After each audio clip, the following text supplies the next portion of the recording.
Dito sa programang Laban, Laban, Laban para sa Karapatan. Kasama si Atty. Lorna Kapunan. Laban para sa Karapatan.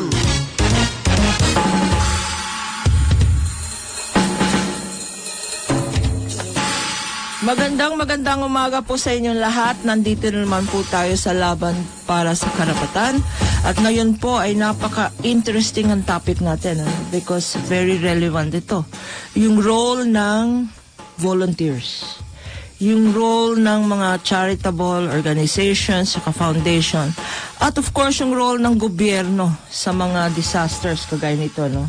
And we will be discussing yung National Disaster Risk Reduction and Management Council. Pag-uusapan rin po natin yung mga efforts ng mga various volunteer organizations. Kagaya ng Philippine National Red Cross, kung saan po tayo, Governor, magpapa-update po tayo, magbibigay po tayo ng update.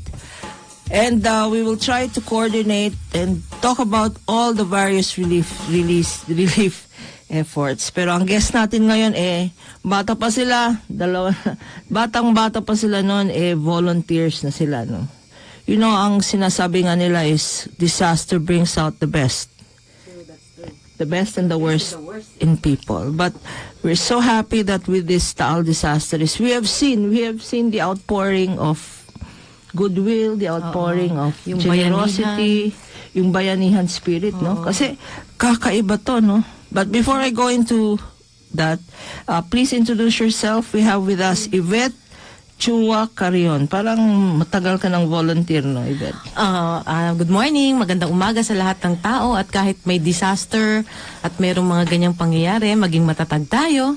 So yes, Atty. Kapunan, matagal na po akong volunteer. I think high school pa lang, nagvo-volunteer na kami sa mga malalapit na lugar, sa mga marginalized areas, tapos sa mga orphanages. We take care of the children there, to show mga babies. Why was it high school pa? Because it's part of, you're from Assumption. Kasi sa Assumption, it's part of the curriculum that they teach the girls, I mean us, until now, to share and to be selfless. So that's part of what, I think that I'm so happy that's part of the training that we got. So talagang ang spirit of volunteerism, nasa ano rin yan, ano? Nasa values formation. Yes, yung totoo desire yan. to help, desire to Totoo be yan, selfless, ano?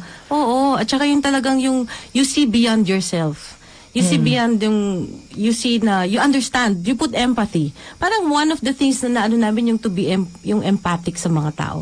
Yung maramdaman mo, ilagay mo yung sarili mo sa kalagayan ng mas yung nagkakaproblema, yung mas hindi nakakaangat sa buhay.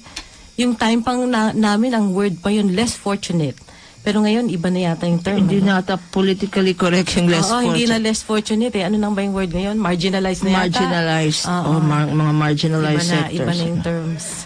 So, right now you are working, of course, no? Si Yvette po, kasama ko ngayon sa Sonta, Makati, Ayala, no? At if you recall, kung naalala nyo, nag-guest na siya at pinag-usapan natin noon yung hashtag He for She movement ng Sonta, Makati, Ayala. This movement of He for She is boys or men respecting the dignity of women, of the women.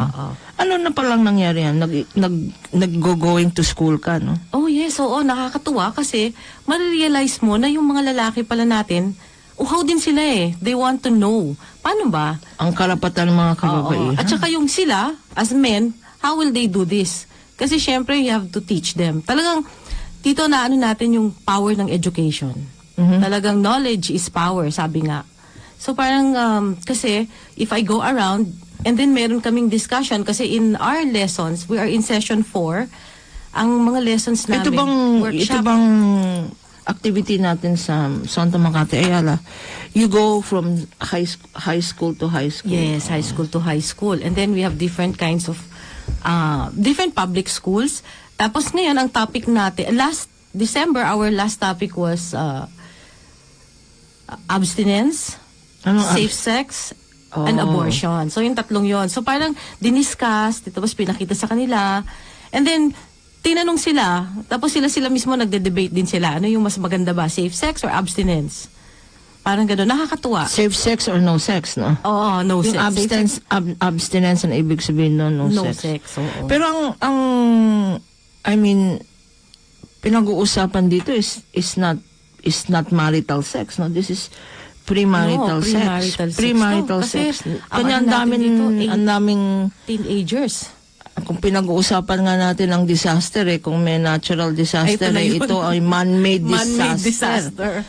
Oo. Man-made disaster yung mga teenage pregnancies. At saka hindi nila alam yung taas ng HIV din natin sa mga bata. 15 to 25 years old. 15 to 25 years old may HIV na. May HIV Because na. of this yung promiscuity nga. Parang permissiveness of society rin ang inaano ko dyan. Parang dinidiscuss namin na parang ano ba yung talagang with the teachers, ano ba talaga parang syempre sa pamilya kailangan talaga yung sa family kasi sa education tinatry na talaga natin i-reach out parang malaman nila pero kailangan kaya yung sa atin sa Zonta Makati Ayala hindi tayo one time yung sa atin yung education na ginawa natin yung seminars na ginagawa natin is transformative kaya 6 sessions siya.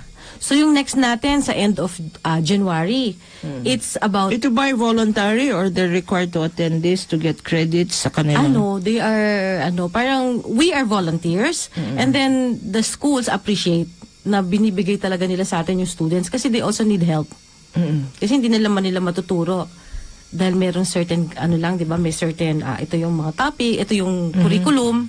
So parang part of the, is that we are welcomed by DepEd to teach these things as part of their parang civic natin. Tama-tama. Segue tayo sa topic natin ngayon which is this natural disasters naman. Kung meron tayong mga man-made disasters kagaya ng sinabi mo, no? Whether it is natural disaster or man-made disaster, talagang ang importante respect for human dignity. Yun ang totoo. Respect for life. Respect for human dignity. Starts with yourself, di ba? Start with respect yourself. Yun. So, you are involved also with volunteer work. Sa mga nakikinig pala, kung gusto niyo sumama sa talakayan natin, please join us. Lalo na kung meron kayong gustong i-announce na relief efforts na pwede nating ipa-anunsyo dito sa radyo, pwede po kayong tumawag sa ating hotline 84701750 up to 54 or mag-text po kayo sa 0918-350-2378. Alam mo, marami tayong mga nakikinig, no? Lalo na yung mga nakikipag-participate dito sa questions natin na galing Cavite, galing Batangas and all that, no? Kung nakikinig po kayo, pwede rin kayong tumawag para sabihin sa amin, ano ba yung mga first-hand experience nyo dyan? At saka yung mga kailangan nila. Yung mga kailangan, Kasi as from our Viber group, kami, so sabi naman ni ni Councilor Atina kahapon from Tagaytay. From Tagaytay siya, no. Sabi niya yung sa Tagaytay pala centralized ang kanilang yung pag dumadating lahat ng tulong. So yung food products daw nila pag sinesegregate according to expiry date. So tapos at saka dinidistribute. Tapos meron silang designated na mga cooks from the evacuees which is helpful, no? Kasi para yung mga evacuees hindi rin naman sila helpless. Maganda rin yun. Tapos may mga Zumba rin sila para daw makakalimot. Sa evacuation centers. Oo, sa evacuation center. Alam mo, nagbasa tayo ng konting statistics, no? Because nagpapalit ang figures, no? I understand that itong critical na 14 kilometer zone, nag-lockdown na. Ibig sabihin, wala nang pwedeng pumasok at saka lumabas doon, ano? Ayun ang problema natin, Yvette, no? Because even relief goods, sabi nga ni Secretary Duque, marami nga nagbibigay ng relief goods, tsaka pagkain, mask and all that. Pero ang difficulty is yung lockdown. Hindi makapasok sa mga evacuation centers. As of the moment, based on available statistics, 12,000 families na. 12,000 families ang affected, no? More than 50,000 individuals at 244 evacuation centers. Ang mahirap dito sa evacuation centers because of the lockdown, hindi makapasok yung relief goods, no? So ang tinitignan ng I understand itong Chief Lito Castro. Siya po yung Batangas Provincial Disaster Risk Reduction and Management Office. Tinitignan nila yung paano i-mobilize. Yung logistics na. No? So, ang ginagamit nila is coastal, mga coast guards. Okay. Dinadaan hindi sa mga coast guards. Mahirap din naman pag through air kasi meron lang Through air because yung visibility, no? Hindi mo naman pwedeng i-landing yung helicopter doon or i-parachute yung hindi mga... pwede, di ba? Parang mahirap din, medyo challenging din, no? Aside from the fact na, parang narinig ko rin sa news kanina, yung problema din yung mga pulis, minumura sila ng mga tao. Nagkagalit pag hindi sila pinapayagang Because pumunta, yun, no? Oo, tama yan, Yvette, no? Because when miskin na victim ka ng disaster, syempre, yung initial reaction mo, pag pumutok yung bulkan o nag-earthquake, tatakbo ka talaga. So, hindi mo naisipin anong dadaling ko dito. Ano. In fact, sadly, some reports are saying na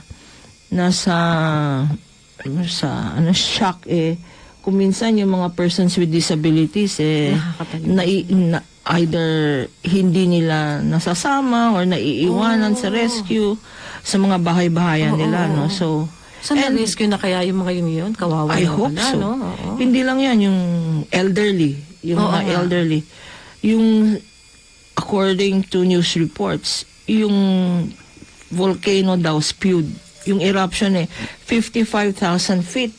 Can you imagine 55,000 feet into the air? Into the air. So, syempre, babagsak yan, ano? And then, that was really unexpected. Diba? Hindi mo naman mapapredict. Oo nga. Kaya pero that's why part of that is yung concern na sinasabi ng mga iba, blaming. Dapat wala nang blame game dito. No? Kasi blame yung ang tawag doon, yung volcanic Phivox. Phivox. Bakit daw hindi nila, why did they not predict that the volcano is going to erupt at that particular date, at that particular time? Hindi po ganun ang Mother Nature. Yes, oo. Pag nagalit ang Mother Nature, galit talaga. Yun yung we've talagang been waiting galit. for it, hindi ba? Yes. 2 taon na ata natin. At saka di ba parang sinasabi naman nila, even last year na may possibility, may ganito. Pero talagang ang tao minsan, mapag-abuso rin talaga sa kalikasan. That is so true. Yun ang pag-uusapan rin natin, no? Because ang worldwide, ang daming nagpo-post sa Facebook. Anong nangyayari worldwide, no? Yung how many earthquakes there are, how many eruptions there are so many actually. So many, no? At tamang-tama yung segue natin kasi nandito na, dumating na po yung ating expert. At we have with us David. Can you join us here? Dito sa tabi. Diyan? Okay. Diyan ka daw. Si David po, ito, kasi ang segue into you, David Timbol Santa Maria. Yes. David has been a volunteer also all his life, no, and has been giving counseling to so many of his friends who go into trauma. At ang inassign ko sa kanya ngayon, kasi ang pag-uusapan po natin is, sabi nga natin at the start of the program dito sa DWIC, sabi natin is, calamities bring out the best and the worst. And I'm so happy to know both of you, it has brought out the best in you, no? Meron tayong text dito. So far, and we hope so. We hope so. Sana hindi kayo magana. Ito, talking about our friends from Cavite, nag-text message po si Fred ng Cavite na suki po natin. Sabi po niya, propose to the government to produce freeze-dried food packs. Tama, no? Freeze-dried food packs that has a 20-year shelf life. Actually, I think... And then, let me just finish, David. No? Store them sa mga local government units. It's meals ready to eat for 3 days each person. Tama, no? Parang yung mga sumasabak sa mga gera, no? Binibigyan ng... Para may supply for the crucial 3 days after event. Tama yan. Maraming salamat, Fred. No, good. FNRI, I think, no, of DOST, yung Food and Nutrition Research Institute of DOST, has that. mga freeze-dried. freeze-dried nutrition packs. Yung ready-to-eat nutrition packs. Ready-to-eat nutrition packs. Pero yung freeze-dried, kagaya ng iba, parang yung padadala mo doon, naka-freeze-dried. So, Hindi, kasi they need yung- to get, paano yung, paano mo i-antho yun? Or I have to double check that. Pero kasi yung last na we had I had discussions with people from FNRI niyan. Dalawa yung klase nila nung nutrition packs. Merong isa na yung parang naka-vacuum na iba-ibang klaseng food. Tapos yun, i-unseal lang yun. Tapos i-pour. So kung... pag may hot water. Hindi nga kailangan ng hot water eh. I mean, kung gusto mong mainit yung... I guess what's important, David, no? Well, first, introduce yourself, David. Okay. I'm David Santa Maria. Ano po ako? I've been a volunteer, as Atty. Kapunan said, I've been a volunteer simula no undergrad days ko. So, dati po akong Ito member sa Pisay. Even in Pisay, actually, Philippine in Science Philippine High Science School. High School, I was president of Care Interact, which was concern and action for the rehabilitation of the environment na organization. And then nung undergrad ko sa UP Diliman, I was with UP Red Cross. Very good. I was a volunteer responder. Yan. So, naranasan ko nung panahon ng Ondoy na magluto ng sandamakmak para sa mga refugee centers. Yung mga saging at saka itlog.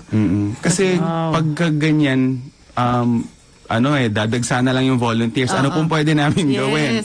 Tapos sasabihin sa center, sino marunong magluto? Ako po. Magluluto ka para sa mga refugees. Tapos yung kaldero, kasha ako. Parang yung sa witch. Nagulat ako. Nagulat ako. Kawa talaga, kawang. No, speaking, segue tayo because you mentioned the Philippine Red Cross. Tayo po very fortunate na I've been in the Philippine Red Cross as governor for the last several decades, no? At meron tayong update dito kasi I'd like to thank our Secretary General, Ma'am Lisa Tabalan, na nagbigay kanina ng latest update ng volunteer work ng Red Cross, no? Sa mga nakikinig, ang Red Cross po sa affected areas, Balayan, Calaca, Alitagtag, Barhen, Lipa, Bata, etc. No? Meron po tayong 4 na food trucks that are serving hot meals kasi nagsawa na sila sa nagsawa na sila sa mga dilata. Totoo na. Besides, how do you cook dilata? No? And then meron rin kaming 4 na water tankers kasi importante ang tubig, no. From technology, I think Israeli technology, meron kaming mga desalination capacity. No? So, tankers ang talagang nandun. Meron din kaming siyam na ambulance units at nandun. No? The problem is, as I was telling Yvette, David, because of the lockdown, yung 14-kilometer radius, ang hirap pumasok at lumabas ng mga relief goods. So, the DOH and the local government reduction Relief and Rehabilitation Council is looking at servicing the area through coast guards. Siguro coastal, no? Coastal na talaga. But so, the problem with that is the lockdown has closed 7 hospitals. Imagine. Wow. Kasi pag li-lockdown mo yung area of the affected provinces, sinarado mo rin yung hospital. So, walang hospitals where they are needed. Walang hospitals where they are needed, so part of the service of the Red Cross is to set up tents, no? I was talking to our Secretary General, si Ma'am Lisang, sabi niya, kakaiba itong disaster na to because unlike an earthquake where the area is identified, ito talaga, the radius gets larger and larger and larger. So yung tinayo mong evacuation center doon, which was maybe within the 5-kilometer radius, nung naging 50, ililipat mo lahat yan. So, yun ang logistics nun. Yung nag-set up ka na sa isang evacuation center. Mamaya, ililipat mo lahat yan depending on on yung Yung kung saan yung bagsak ng ashfall na naman. or yung prediction ng prediction action. dyan. Yung activity din kasi, I think part of the reason lumalaki yung radius kasi Yeah. ino-observe nila yung fissures, no? Oo, yung So, fissures. may mga areas na yung dating part lang nung original radius, Oo, wala. nakakita sila ng Bago. fissures. So, ibig sabihin... Ano ba yung Yung pag nag-erupt ba yung volcano? Ano? Ikaw, science high school ka. Yeah. Paki-explain nga itong Taal phenomenon. Okay, in my limited understanding of geology and volcanology, volcanology. ang problem kasi sa volcanic eruption, pag sumabog siya, di ba naglabas siya ng material galing sa ilalim ng lupa. Ngayon, hindi natin alam gaano kalawak Sa yung ilalim. pinagkunan niya sa ilalim. Ang pinaka-basis lang ngayon ng geologists, yung fissures. height din, oo. Yung fissures. Ibig sabihin yung area yung sa crack ilalim sa- ng mga crack crack sa ng lupa. lupa. Ibig sabihin nun, wala nang laman yung ilalim, ilalim nun. na yun. So, hindi natin alam anong magiging next na mangyayari doon. Lulubog ba yun? Bubuka ba Bubuka yun? ba yun? Magluluwa ba yun ng Yes, oo, magma. volcanic material? So the better part of grabe, no? caution is bago hintayin na lulubog yun o lalaki yung kailangan fissure, lakihan umalis yung- na kayo doon. Umalis Tama, na kayo umalis na. And actually, as early as 20 years ago, the heads of FIVOX have been moving to declare these areas uninhabitable. Oo nga, that is Eh, hindi ba tourist area pa yan? Ayun Daming na mga nga. Koreanong pumupunta Oo. dyan. Ayun, may yung Koreanong di ba, naglagay pa sila ng parang something And- tourist, In And fact, yun yung- sadly nga ginagawang garbage can ng mga tourist itong volcano na yan. Oo. Nagalit, kaya nagalit. Kanya nagalit si Nagalit volcano. siya. Nagalit talaga Because siya. of the abuse of nature. Abuse of men on Of nature. mankind Of on mankind nature. on nature. So, kasi- sorry to interrupt. So, 20 years ago, 20 years May ago, warning they na. were moving to declare these areas uninhabitable. And syempre, ang naman ng argument naman ng local government, saan namin ililipat itong mga taong ito. Fast forward, 20 years later, syempre nag-grow palalo yung Population nun. yung population nun. So, in fact, it's a whole city. It's a city, yeah. Pag pinasukan na niya ng mga SM, wala na, patay na. Nasira na yung naging commercial area na Commercial yan. area talaga, no? So even along the ridge, there's so many establishments. yes. And if hotels. we look at if the math of the news reports are right, we're looking at 500,000 permanent residents plus Will be displaced. transients. So whatever the ratio of the transients to that. Kasi yung mga ibang taga Manila, hindi ba, ang lalo na yung mga may kaya ang style ngayon meron kang weekday house, meron kang weekend Weekend house. house. So yun ang Oo. bakasyonin nila pag that's why when you traverse the traffic there pag Sunday, mo sa ano. pagpunta doon ng Friday or pagbalik ng Sunday, napaka-traffic. Pagbalik mo ng Maynila, kailangan mo ulit ng Haggard ka na bakasyon. ulit. ng bakasyon dahil sa traffic Dahil na sa yan. traffic. Okay, we're talking here about volunteer work and how both of you have been volunteers since you were young, and again, segue into there are so many volunteers these days, no? Yeah. And it's heartwarming na pag disaster meron talagang mga ganyan na pero dapat ba disaster lang? Ayan. We should be volunteers not only during disaster, no, all our lives. Itong love. Yeah, So, even in ordinary days. So, siguro kahit sa pinakasimpleng paraan in an ordinary life, di ba? Parang ganon. Simpleng, pag yung kapitbahay mo, hindi nag-feel well, pwede ka mag-volunteer, dalhin mo sa ospital. Di ba? It doesn't have to be parang this big, in an ordinary way. Siguro yung dapat anuhin natin din sa mga bata, yung bang values formation. Values formation talaga, na it's just beyond yourself. Na parang, Oo. At saka, eto kasi part ng danger ng living your life in traffic. Ang dami mong napagmumuni-munihan mag-isa ka sa kalsada. Living your life in a more, medyo Nagiging reflective dangerous. ka. Oo, no? Oo, Pero nagiging living your life in a more consensus way, no? Yung meron mas may compassion. Kasi nasa point tayo ngayon siguro na ang definition kasi natin ng compassion, awa sa iba, kaya siguro hinihintay pa natin yung kalamidad. Pero Kasi yung connotation ng caring for others, parang nagiging charitable work. Oo. No? Charitable, parang, ano yun, parang maalis lang yung guilt conscience mo, bibigay ka ng, yung, May ganun kunyari, kasi, diba? sa traffic, no? Merong magnanak doon, sihingi ng pangbaon lang po. Siyempre, maawa ka.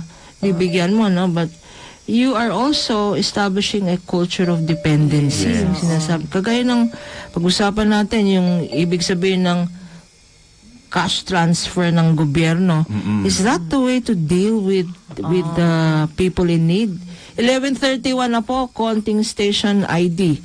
Bago natin pag-usapan ang role ng government, role ng private sector, at role ng mga volunteers, kagaya ng guest ko ngayon.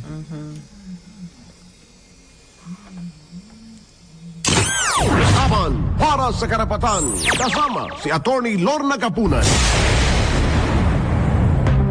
Patuloy na naglilingkod sa bayan. Mas todong pagbabalita. Mas todong pagseserbisyo publiko. Ito ang DWIZ 882. Mas todong lakas. Mas pinakikinggan ng buong bansa. DWIZ 882. Maririnig saan man panig ng daigdig. Mag-livestream lamang sa www.dwiz882am.com o i-download ang official DWIZ 882 app sa Apple Store at sa Google Play Store. DWIZ 882. Mapapakinggan worldwide.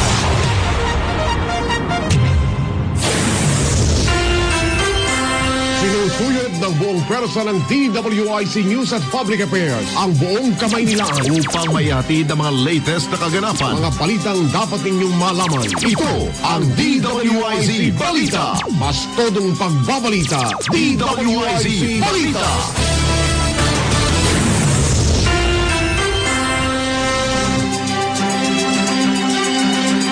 Maglalaan ng halos 2 milyong piso ang Philippine Coconut Authority para sa muling pagbangon ng mga magsasaka ng nyog na labis na naapektuhan ng pag-aalboroto ng Bulkan Taal. Ayon kay Agriculture Secretary William Dar, mamamahagi rin sila ng 150,000 binhi mula sa coconut seeds dispersal project at agricultural grade salt fertilizer para sa mga nasirang kahoy. Bubuo na rin ang kagawaran ng Livestock Operation Center sa Southern Tagalog Region at inatasan na rin ang National Livestock Program sa pakikipagdulungan ng DA Agribusiness and Marketing Assistance Service.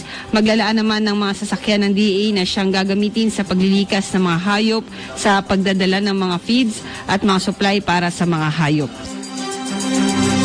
Para sa karagdagang impormasyon at mas marami pang mga balita, bisitahin ang aming website, dwiz882am.com at sundan ang aming Twitter account at Facebook page, dwiz882. Ako po si Krista De Dios. Balitang kapakipakinabang sa mga mamamayan. Inyong nalaman sa DWIZ Balita. Maging updated sa mga balita. Mas todong pagbabalita. DWIZ Balita.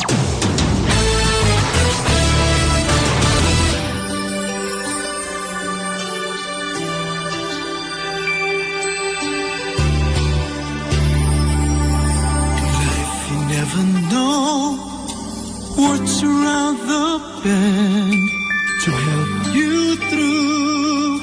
You need a friend, but we can guarantee service that is innovations, a reliable fortune, many generations, for real, for all time.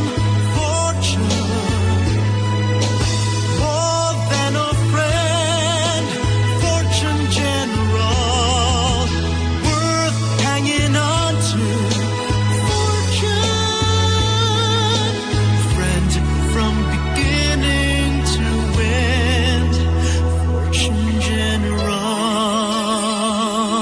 Construction General Insurance Corporation, serving you for over 50 years.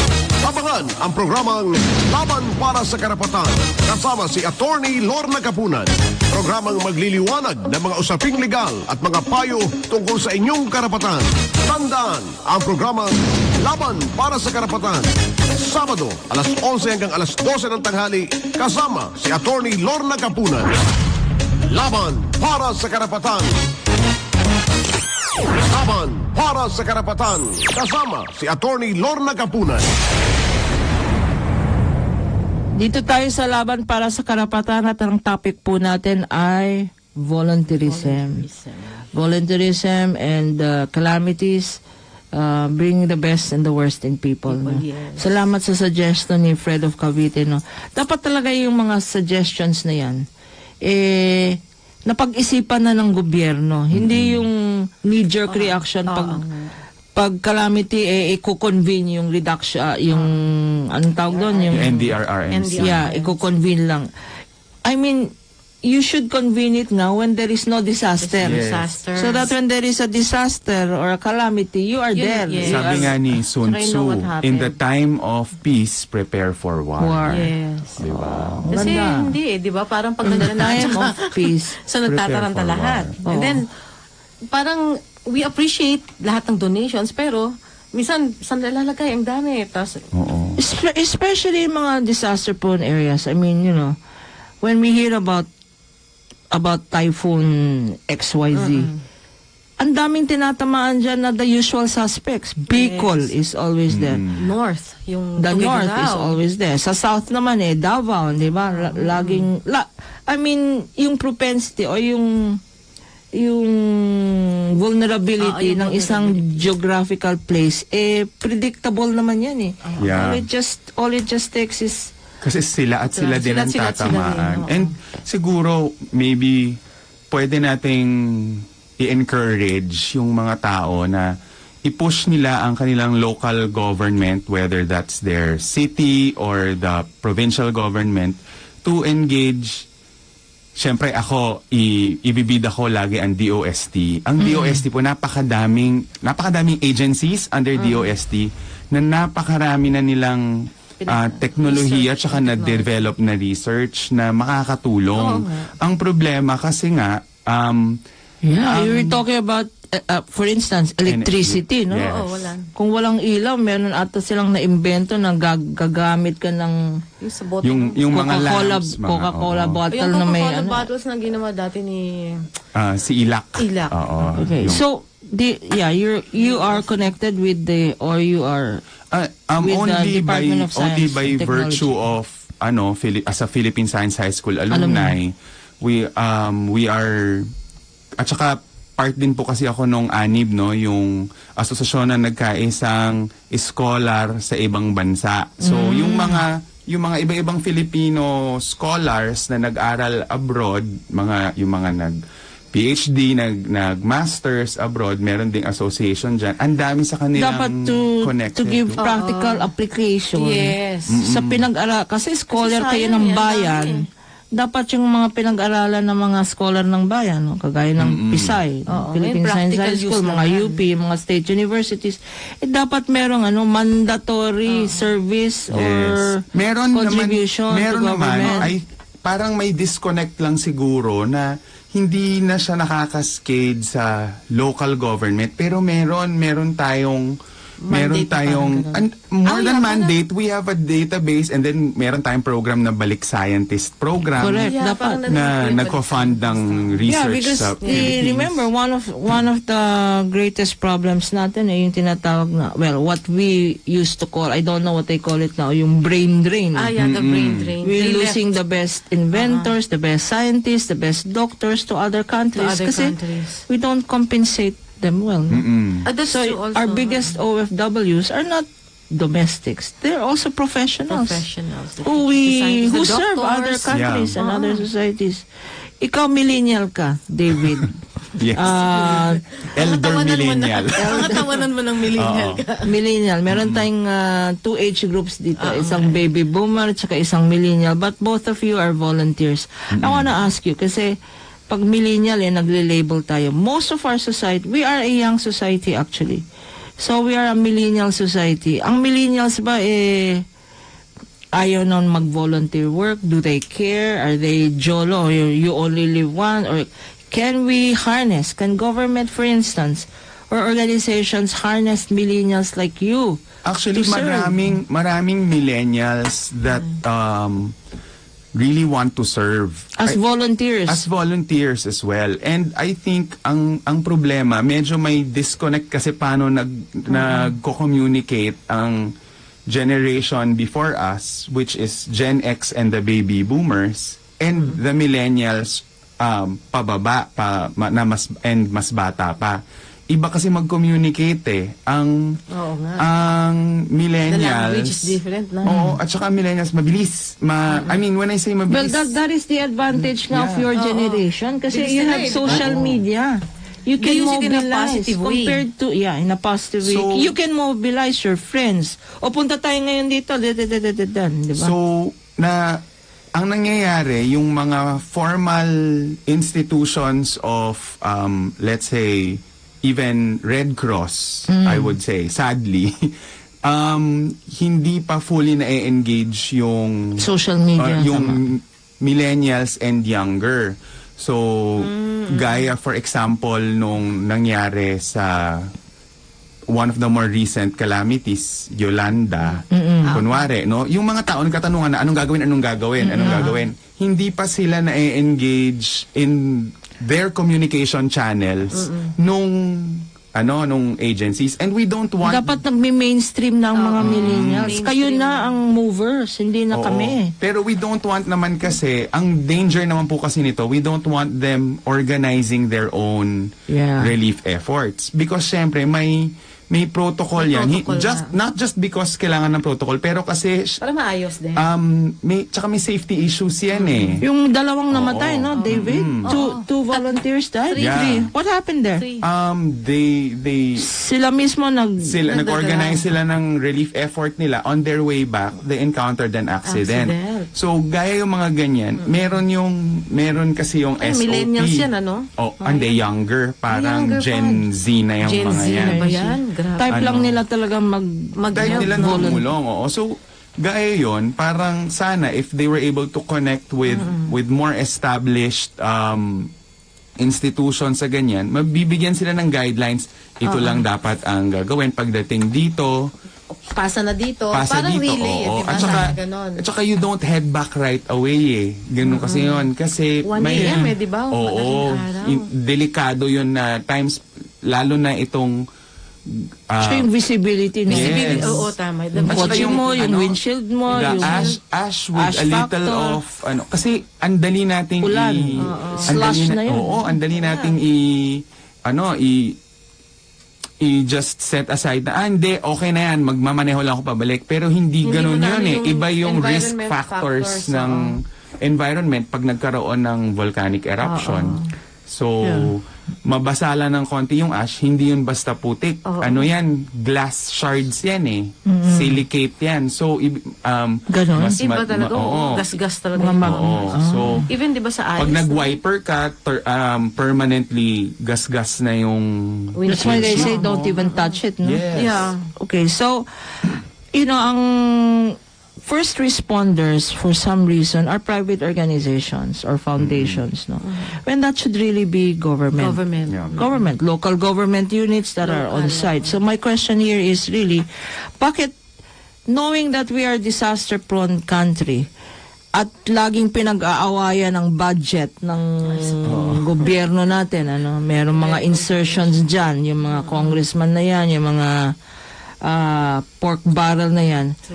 Why can't we, for instance, simply lang, why should schools be used as evacuation centers all the time? All the time. Kung meron talagang mga calamities na yan, like say Bicol area or the north or the south, why don't you put up permanent evacuation centers? Because not only do you displace families from their home, you will displace the The students students, from the school. from the schools.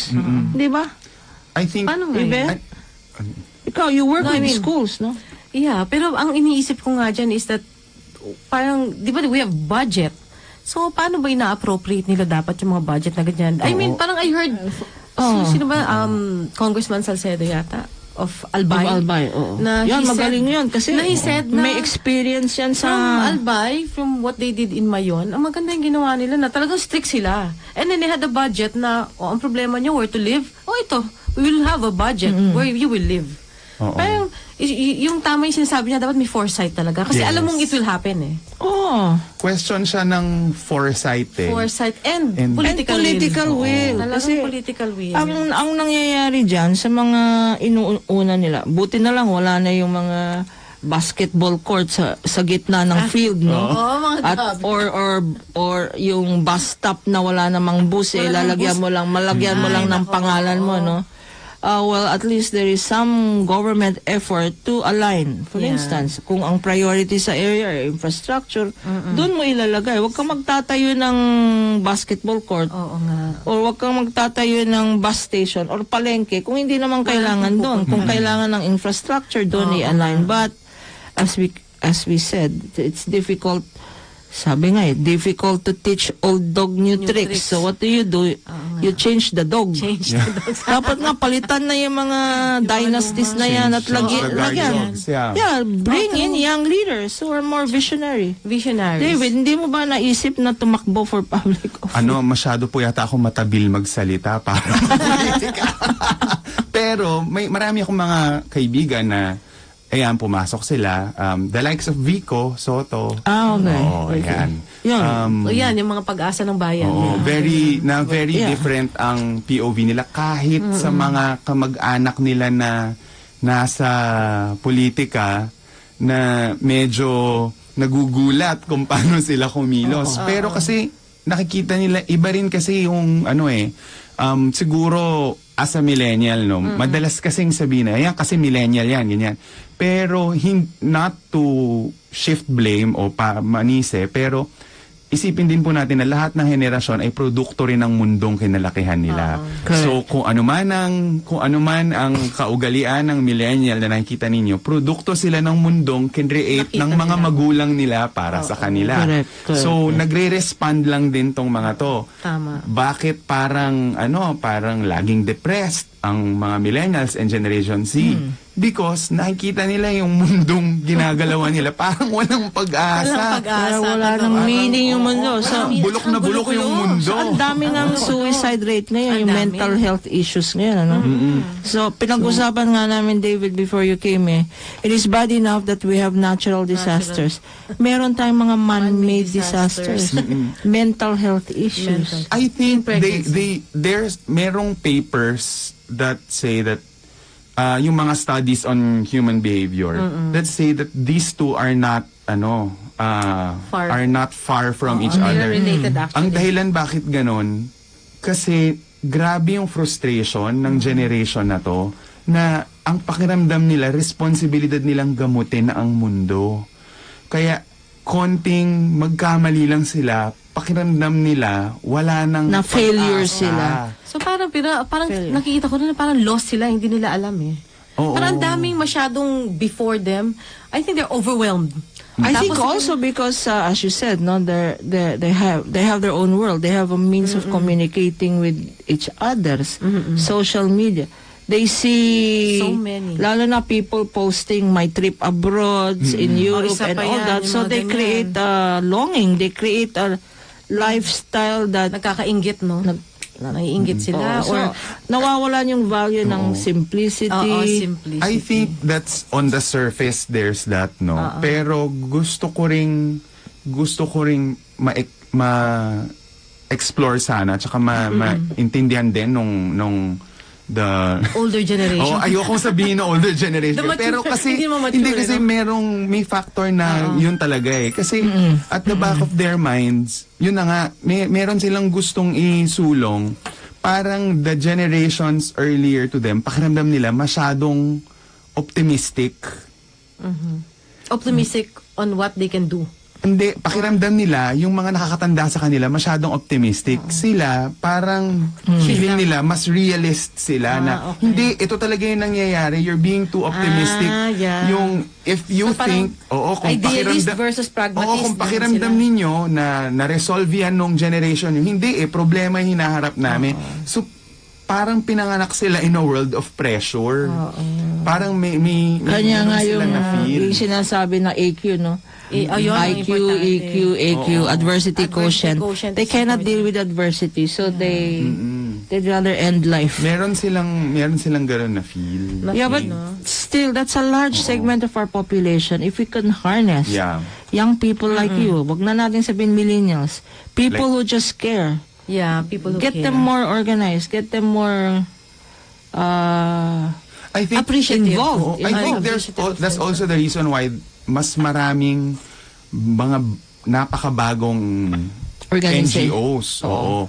And siguro even the law needs to catch up. Kasi walang choice itong mga to kundi to declare themselves as NGOs or social enterprises. Kaya nga, di ba yung parang social enterprise? Ano Ang dami naman na yung naman, social oo. enterprise? Pero yun din Ganyan, yun, oo. di ba? Pero actually, hindi. A social enterprise is actually a business na nakatali talaga sa kanya yung Yung corporate social responsibility. CSR. So, negosyo siya na ang goal niya ay lumago at maging profitable. at the same At time, the same time, makatulong. Kagaya siguro ng reusable, anong tawag doon? Mga organic. Potable water. Siguro, Yes, mga mga providing ganyan. potable water, Yes, renewable energy.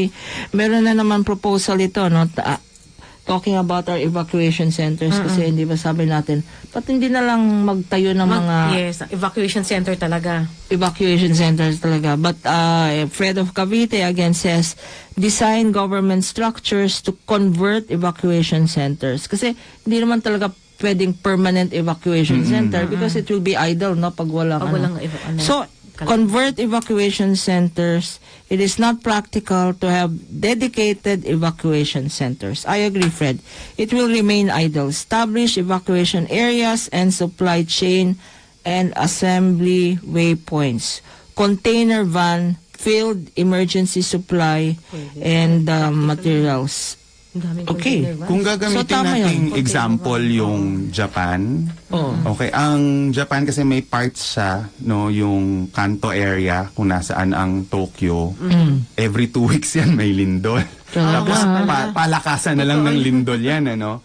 Kanya ang structures doon talagang movable, ano? Sumasayaw sila with the earthquake, pero isa sa mga pinaka-importanteng issue sa Japan are open spaces. So meron silang bawat district may required na open space. So that they can rush to the They open can rush to these space. open spaces kung sakaling hindi kayanin ng structures. Also, doon mag-set up ng tents, ng pagka, yung mga So temporary talagang structures. zoning yan. Zoning talaga. It's really Planning talaga. government foreseeing. Yes. Foresee. Planning, Eh, political dito sa will, atin, for something that is example, safe space. Kasi dito nga Tsaka yung according to how they see their place. Kasi 'di ba, every place, kunyari, itong lugar ko palaging may lindol, o itong lugar ko palaging may bagyo. So ito yung Pag pa-project tinignan natin. nyo yung drone shot ng Greater Manila area, wala nang Wala open na. space. Every space has a value. Wala nang every open space space. sa condominium. Condominium. Yung condominium naman na yan, wala namang parking area, so they park in the streets. No, so I'm glad you mentioned about young people occupying local government positions kasi we see the visionary in Vico. Yeah. Vico, yeah. They're getting younger. Joy Belmonte in Quezon City, Zamora in San San Juan. Of course, Yorme in Manila, no? They're all making waves, no? Si Mayor Joy, malaking advocate ng open spaces yan. Open space. Talaga. Very, Yan ang, goal niya yan for Quezon City to create more open spaces. Not only that, talking about open spaces. Meron Quezon pa ba sa City Makati? also, in connection with ang pinag-usapan nating He for She campaign, is the first city to have safe space. Yeah. Safe space, safe yung bawal space. bawal bawal bastos bastos. law. The safe Quezon space City yung nag-una doon. Bago naging batas yung bawal ang bastos, Meron na siya. ordinance siya sa Quezon Ordinance City. na, May bawal ang bawal. magbastos sa Visionary mga kasi. kababayan. Tsaka she's really empowering. Let us She helps hope. empower. Let us hope that will happen. Ano. So, balik tayo sa ating disaster. No, are you involved in any that you would like to announce? Actually, presently, ang ginagawa ko lahat, dinadirect ko lang dun sa mga existing na Okay. efforts. Meron pong, syempre, there's the Red Cross efforts. Pero may isa pang concern na na-raise na yun na nga maraming nag-donate ng delata tsaka bigas. So merong association ng mga bakers. Ang ginawa nila, they commissioned mobile kitchens to be made para maluto itong mga to doon, and then in future On-site. Oo, On-site. hindi rin, not that we wish ill of others, pero alam natin na may mangyayaring similar na ganito, whether bagyo o lindol, dahil yun naman ang nature ng bansa natin. Tama. Sumasapo tayo ng mga bagyo at mga lindol. So ang hope nila, itong mga mobile kitchens na to, mobile cooking equipment, magamit para sa mga evacuation centers in the future. So siguro kung Kasi ang nangyayari ngayon, ang mga very aggressive is yung mga TV station foundations, Yes. ABS-CBN, yung Kapuso Kasi Foundation. meron silang that- logistics din, no? Yeah, but we should also be careful who we donate to, no? Yeah. Because yung mga old foundations na yan, kung minsan doesn't go direct, no? To the people. Doesn't go direct to the people. May admin cost yan eh. Yung logistics ng Yes. maintaining a big foundation. yeah. Under the law, pwede kang mag-retain ng 30% for admin expense, no? So, those of you who donate to these big foundations know that perhaps 100% will not go really to the intended beneficiaries, but to the logistics of maintaining a big foundation. yeah. So the That's true. smaller, usually the smaller smaller ones, NGOs are more NGOs. agile. Yeah. Sila Tsaka talagang Rock-Ed. ginadala. Ang Rock-Ed, sila, Gang Badoy. si Gang Badoy, Yeah, yeah. she Yan. posted also. Gang Badoy is posting for towns. Ito rin sa Ina Foundation, meron rin kaming hot meals. But it's amazing how much is needed to serve hot meals, ano? And how many families. And How many siguro yung families? mga 50,000 one thing that they don't realize it's going to be a big help, pero one thing is yung mga may kamag-anak na affected Oo, doon, if yan. they can take them in, Yeah, may kasi mga ganun marami. nalilift yung burden dun sa evacuation center, nababawasan yung kailangan nilang isupport na Support. oo. Yun na nga ang I'm glad that you mentioned it. Okay, apart from what I mentioned na ginagawa natin sa Red Cross, is meron rin kaming na-install na rescue trucks, no? Okay. Yung mga Importante. pwedeng immobilize na kung may mangyari, may rescue trucks dyan. At meron rin tayong 25 portalets na linagay Yun ang sa problema nga. portalets, Sabi palagi, linagay portalets sa talaga. affected areas. Ang panawagan lang ng Red Cross, no? If there are people who want to donate, and I will give you the numbers, is kailangan food, kailangan masks, wag na pong clothes because marami nagbibigay. Hygiene In kit. fact, marami na nagpo-post ng clothes na nakaporma, naka-coat, no? Kasi yun ang mga binibigay ng mga meron pa ako nakita na Naka-long gown Girl pa. Scout uniform, yung mga ganyan. Nakakatawa. No, that's what's amazing about the Filipino people. How we can still maintain our sense of humor in times of crisis, no? Pero ang preferred talaga is cash, no? Because after this crisis, ang balak ata ng Red Cross natin, cash transfers. Cash transfers to augment the conditional cash transfers. After. Because you don't know, it's the rehabilitation, it's the livelihood Loss of afterwards. income no? yan, no? Also, Paano naman sila babangon, ano? for the Red Cross, another effort is mobilizing not only the chapters in the area but the chapters in Metro Manila, because we need homes to bring these evacuees here. Yung share a home, adopt a family, adopt a family. Before we end po, our bank accounts, Philippine Red Cross, ito po, pwede po kayo mag-donate sa BDO we have a peso savings account. I-post ko na lang to sa Facebook site ko. We have peso savings, we have dollar savings at BDO, Metrobank, at BPI for the Philippine Red Cross. I'm not saying donate to the Philippine Red Cross. Donate to your favorite organization or to Yes. any organization that's doing volunteer work. As I said, volunteerism is not charitable work. It's an attitude. Attitude, Yes. yeah. It's an attitude of respecting nature, di ba, David? Yeah. Compassion talaga. I think if I may share, Yes, please. one thing that changed the way I looked at charity, quote unquote, when si Joyce Burton Titular shared with me her definition of hospitality. And the hospitality, it's not just about inviting people to your home, but rather than having this mindset na kawawa naman siya, wala siyang ganito, yung meron akong ganito, whether or not, palagay ko meron ka nito, gusto kong i-share sa iyo to dahil napapasaya ako nito. Or itong bagay na to helps me feel secure I'll take your about picture. my life. And I think from that, mag-stem out yung a lifestyle of consideration sa iba, yung compassion sa iba. Hindi lang siya question ng kawawa naman, pero nagiging siyang question ng patas ba? Nagiging patas ba ang access ng lahat sa ganito? Nagiging patas ba?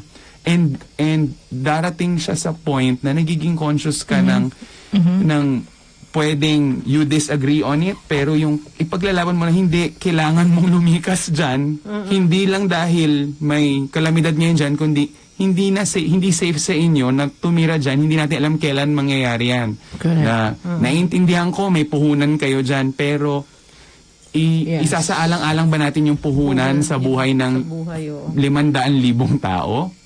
Correct. Na nakatira dyan, isasaangat alang-alang ba natin yung ilang daang milyong piso o ilang daang libong tao?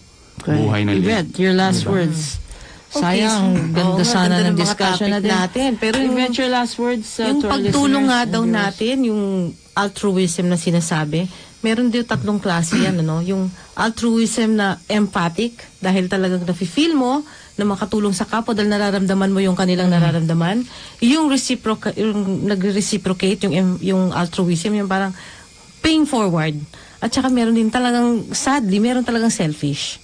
So sana itong mga disaster, nakikita natin talaga yung labas yung character ng tao. Pero we are happy naman na ang Filipinos talaga, fighters, we are resilient, no? Sabi nga dun sa nakikita ko yan sa Facebook, sa Bangon, Batangas. Oo nga, nag-post nga ako Bangon, ng Batangas, kantang yes, oh. Bangon, Batangas. Okay, so our listeners and viewers, maraming salamat po. To those of you who are helping in the Taal efforts, mabuhay po kayong lahat. At sana yung mga ating kababayan doon wag pong mawala ng pag-asa. Nandito po ang isang David, nandito pa ang isang Yvette, at marami pong kagaya nila na talagang volunteers at heart. Ito po si Atty. Lorna Patajo-Kapunan. Dito tayo sa laban para sa karapatan. Susunod na po si Ma'am Celia Ortega Bueno at Raul Esperas. Okay. Sumayin nyo ang programang Laban para sa Karapatan hanggang sa Sabado, alas 11 hanggang alas 12.